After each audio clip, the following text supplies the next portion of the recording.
So మీరు ఇక్కడ చూడొచ్చు చిత్రంలో మరి దారుణంగా చంద్రగిరి కూటమి అభ్యర్థి పులవర్తి నానిపై దాడి.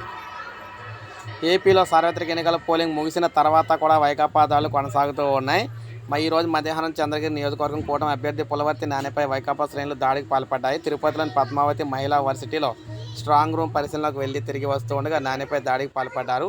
ఈ ఘటనలో నాని భద్రతా సిబ్బంది గాయాలవగా కారు ధ్వంసమైంది. దాడిని నిరసిస్తూ తెదేపా నేతలు వర్సిటీ ప్రధాన రహదారిపై బైఠాయించి నిరసన తెలిపారు.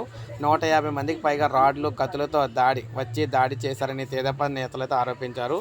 నడవలూరు సర్పంచ్ గణపతి ఆధ్వర్యంలో దాడి జరిగిందని పేర్కొన్నారు. ఈ ఘటనను చెవిరెడ్డి ఇక్కడ పిరికిబంద చర్యగా అభివర్ణించారన్నమాట.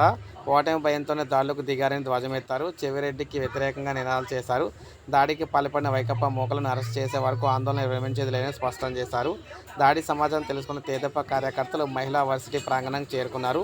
నిందితులు అక్కడే ఉన్నారనే సమాచారంతో గాలింపు చేపట్టారు. దాడి జరిగిన ప్రాంతంలో ఉన్న ఆ కారులో వైకాపా జెండాలు, మద్యం బాటిల్, మారణాయుధాలు ఉండటంతో వాహనాన్ని ధ్వంసం చేశారు. మహిళా విశ్వవిద్యాలయం ప్రాంగణంలో స్ట్రాంగ్ రూమ్ ఏర్పాటు చేసిన ప్రదేశంలో వైకాపా గోండాలు మారణాయుధాలతో యథేచ్ఛగా తిరుగుతూ ఉంటే పోలీసులు ఏం చేస్తున్నారని తెదేపా నేతలు విమర్శించారు. సో విధంగా దారుణ దాడి అయితే జరిగిందనమాట. ఇప్పుడే మనకు అప్డేట్ వచ్చింది. ఒక లైక్ చేయండి, సబ్స్క్రైబ్ చేసుకోకపోతే మన ఛానల్ సబ్స్క్రైబ్